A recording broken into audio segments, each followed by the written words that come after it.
In this video, you will learn how to find the roots of x in this nice exponential equation. We are all asked to find all the roots of x. Now, how do we solve this question in order to get the whole roots of x? We are going to consider this using looking at how we can use the rules that applies to mathematics in finding the roots of this exponential equation. Don't forget to give this video a thumbs up. Also, subscribe to my channel for more simplified mathematics solution.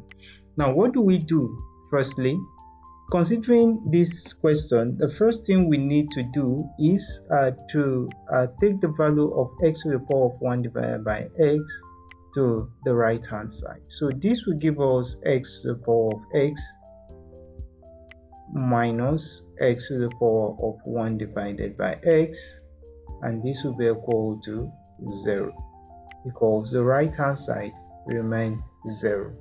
So what do? We need to factor out any of this expression. Now, to factor out any of this expression, we'll look at factoring out x to the power of 1 divided by x.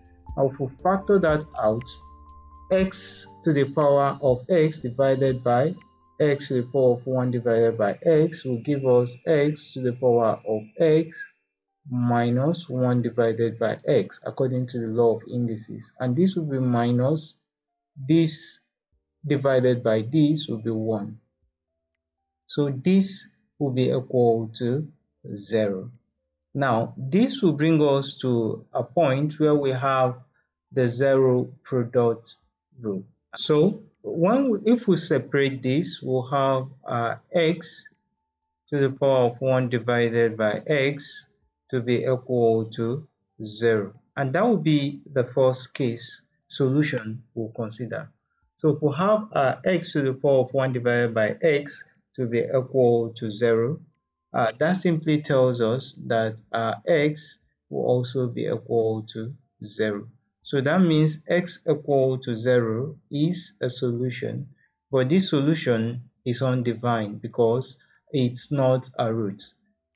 It's what we call an extraneous root. Now let's consider the second product of that expression. From the second product, we'll come to see that x to the power of x minus 1 divided by x minus 1 is equal to 0. So from that expression, we can get the value of what? The other values of x. So we'll have x to the power of x minus 1 divided by x minus 1 equal to 0. Now let's solve for x from this expression.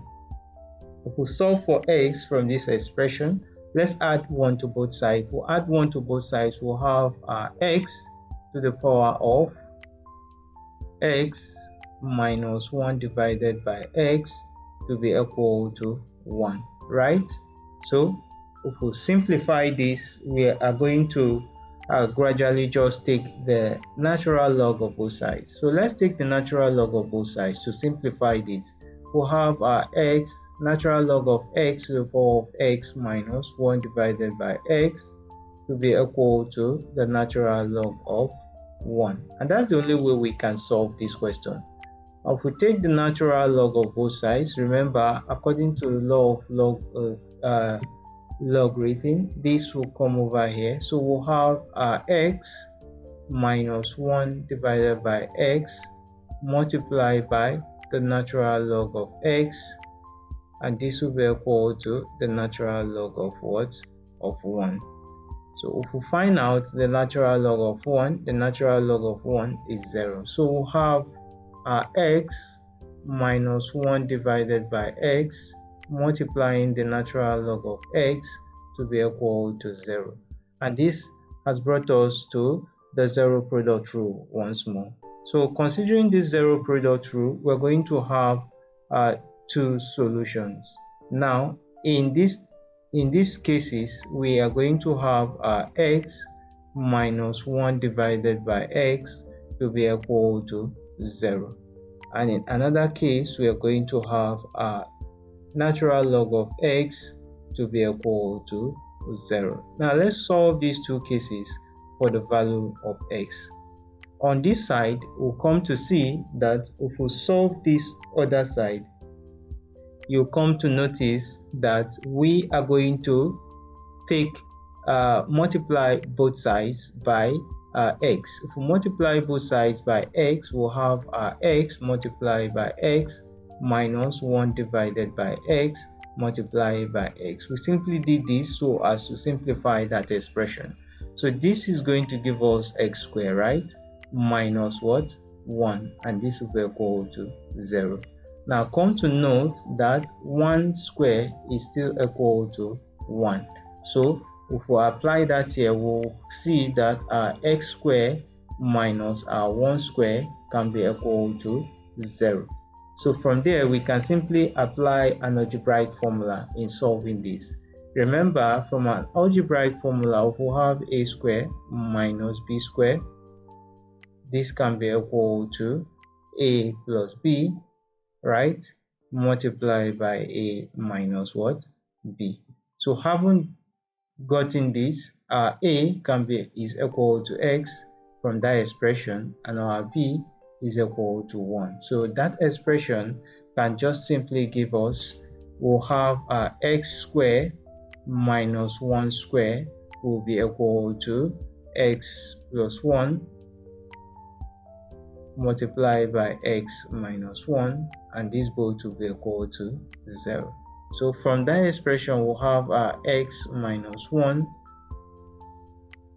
to be equal to 0, and then we'll have our x plus 1 to be equal to what? 0. So if we simplify those two expressions, our x on this side will be equal to 1, or we'll have our x on this side to be equal to what? Negative 1. So this stands as two different solutions to the value of x. So these are two different routes we'll also arrive at. Now let's consider the final case. In that final case, we are given the in of x to be equal to 0. This is what we got from that zero product rule.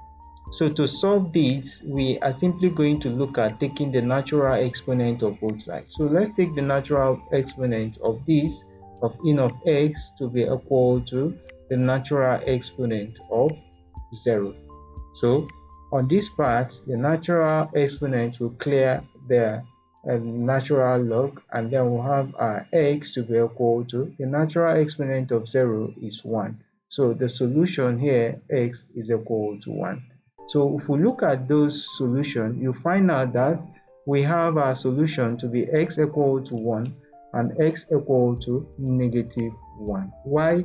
The first solution we have as our x equal to 0 remains a solution that is an extraneous root. So it remains undefined, because if we substitute it into the original question given to us, we'll find out that our result will never be equal to what? 0, because it will remain undefined. So the value of our x, which are the roots that satisfy these expressions, are x equal to 1 and x equal to minus 1.